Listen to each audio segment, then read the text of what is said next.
Recording studio Amarpur. चलाए भौजी पे नीला सड़िया देखा भइल जाता अरग के बेरिया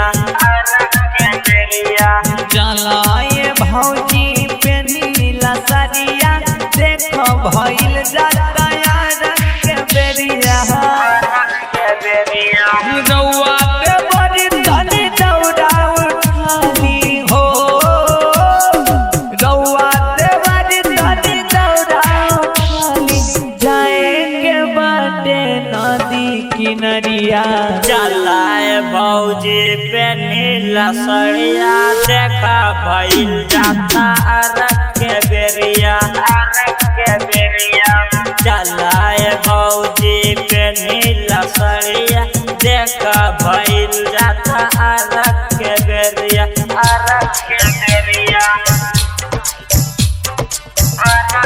गोलू बाबू, गोलू बाबू, मीरगंज, गोलू बाबू, मीरगंज, मीरगंज।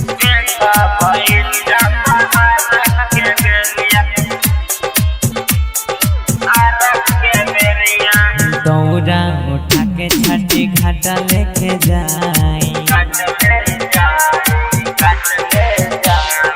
नदी घाट के साफ करवाई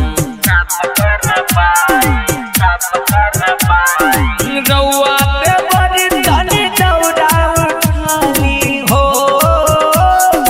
रउआ पे बड़ी तनी दौड़ा उठानी जाएंगे बाटे नदी किनरिया चलाए भौजी पे नीला सड़िया देखा भइल जाता अरग के बेरिया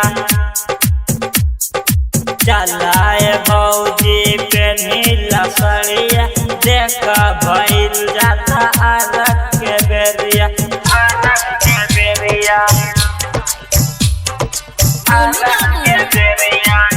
रिकॉर्डिंग स्टूडियो अमरपुर, मीरगंज।